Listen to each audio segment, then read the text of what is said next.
Today, we're going over the Broken by Concept official dictionary video. I'm going to break down some of the terms they talked about in my own personal view to try to explain them a little bit more clearly. I thought their video was done very well overall. I'm also a huge Broken by Concept fan, so this is not me trying to dunk on them. There's just some things they talked about where I was like, ooh, I think I could give a little bit of exposition about that and maybe explain it a little bit more clearly. Let's get into it.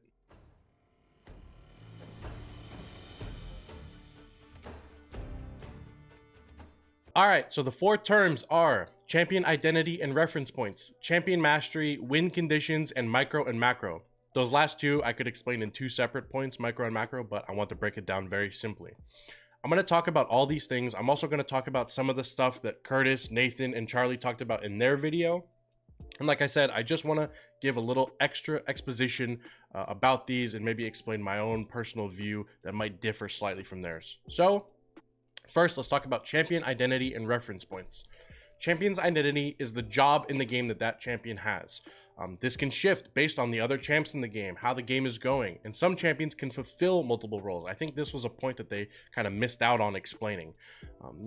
My example would be a champion like Gragas. He can be played as a burst mage into squishier comps. He can be played as an engage champion to get fights going if your comp lacks engage. He can also be played to peel divers off of your carries. That's a champion that can fulfill multiple roles, whereas it can differ to a champion like a Kali who's just meant to be played as a diver, get on the back line, deal as much damage as possible. Reference points, this is something that I also want to make sure was very specific, is the key goals in the game that the champion likes to play for and reach. This can be item spikes, levels, comp synergies. This is not individualized to the player. It's individualized to the champion. So if you're a player that likes to play for the early game, you would then probably play champions that lean towards having stronger early games. That is not individualized to you as a person, it's individualized to the champion. So my two examples are GP. He likes to play for level 7 and 13 spikes for his barrels. He likes to play the spike on Trinity Force, and he curves into items well and being early for objective setups. Compare that to a champion like Olaf. He likes to play for early 2v2s, follow-up dive with enchanters. He's a mid-game spiking champion. These two champions play very differently, but I enjoy them both, but their reference points are also extremely different. One likes to curve into levels later, and he's very heavy on his item spikes later in the game and being early for objectives, whereas the other one likes to fight early, he likes to scrap early, he likes to spike in the mid-game. So keep that in mind. Reference points individualized to the champion, not to the player. Next, we have champion mastery. So something that Curtis talked about a little bit is that he felt that you don't have true champion mastery until you've played your champion to a high enough level, let's say master tier. And I understood his, point of view on that. Basically talking about if you don't know how to close games out and make good macro decisions, how can you have true champion mastery? But I think something that kind of missed out on was what I'm going to talk about here is that to me, champion mastery is if you've played your champion with enough intensity and intention, the core mechanics, the actual inputs of your champ become second nature to you in lane and in team fights. However, this does not mean that you're going to play every lane well. Doesn't mean you're going to team fight well every single time. It just means you have a better ability to identify what is the right way to do things, but based on your skill level, you may not always execute it. You're also not going to always make the correct macro decision because you might be a lower level player. To me, something that needs to be understood is that champion mastery does scale up with your individual skill. The better at the game you get, the more champion mastery you inherently gain. But this does not mean that a lower level player cannot have, even if you want to say true champion mastery, maybe they're not 100%, but they can understand the core mechanics of their champion way better than I could, even at like a grandmaster level. That was something I think that I really wanted to touch on here, is that champion mastery can be something that you can truly gain, even if you're a low level player. You may just, still mis-execute a lot of the time. Next, we got win conditions, also known as win con, because I might end up saying it and I don't want anyone to get confused if I say win con. These are the goals and objectives in the game that need to be met or played toward to give you the highest percentage chance of winning. They touched on win conditions well. Nathan was actually giving some examples of win conditions. Curtis kind of cut them off, but I want to talk about them. I'm going to give you guys some examples as well. But these could be champions, concepts, specific objectives in the game like Dragon Soul or playing for Baron or Elder. And win conditions can constantly shift and be updated throughout the game based on new information you're gathering. That is a skill. Something Nathan talked about is how and I think Charlie too, win condition and understanding win conditions and identifying win conditions is a hard skill to learn, and it is one of the hardest things to do in League.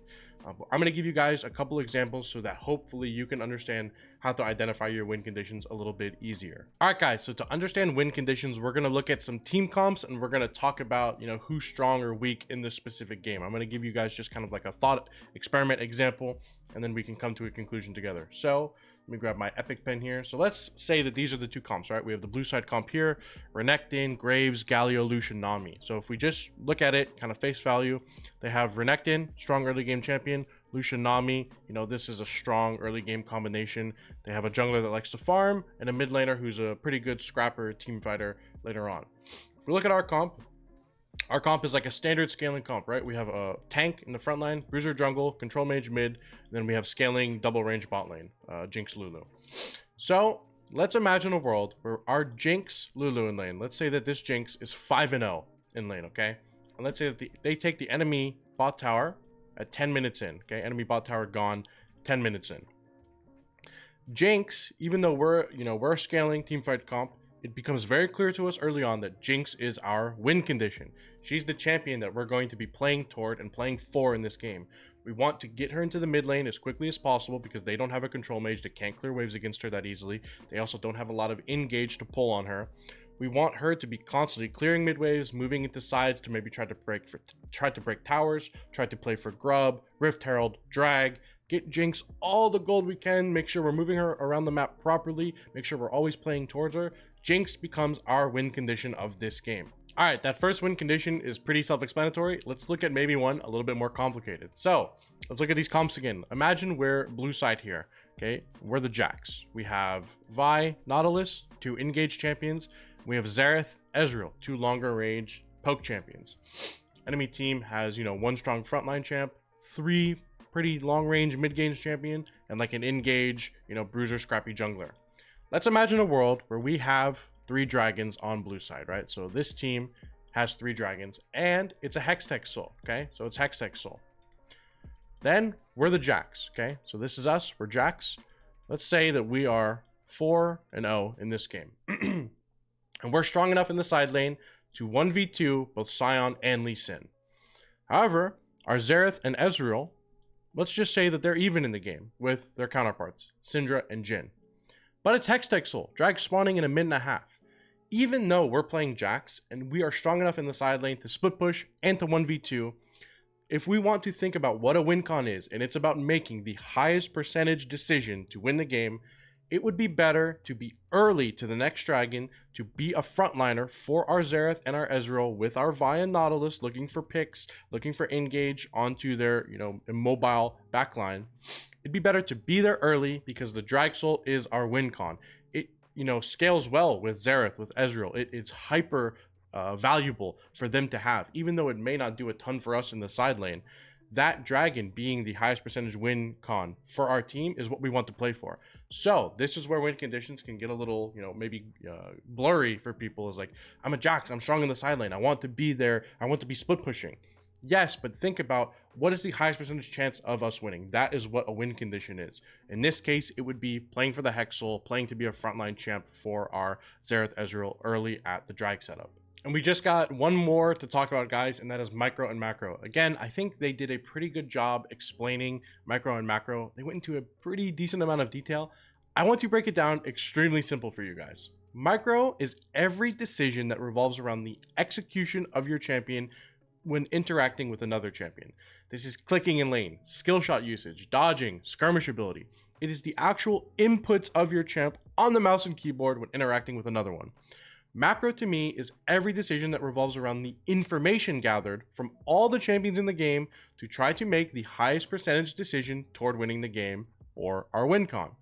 What objective to play for, when to group, when to split push, where to take vision, our lane assignments. So if we just think about it extremely simply, micro is the actual inputs. It's everything that you are physically doing with your hands, okay? Macro is everything that's happening up here to then make a decision. It's all the thinking, all the thought process that goes into making the decision. That is the core difference between micro and macro. inputs versus information gathering thinking to make decisions. And that's the breakdown of some of the terms they talked about in the Broken by Concept dictionary video. This was only talking about terms that they spoke about in the first part of the video. They did a part 2 where they talked about out of game stuff. Maybe I'll make a part 2 to it. I'll have to see if I actually think that there's terms there that I need to break down more. Like I said, I love the Broken by Concept guys. If anyone sees this video and you're a Broken by Concept fan as well, this is not me hating on them. Like I said, I thought the video was done extremely well. I just wanted to break down some of the terms and talk about them in my own, viewpoint and give a little bit more detail. Thank you guys for watching. I hope you enjoyed the video. I'll catch you on the next one. Peace.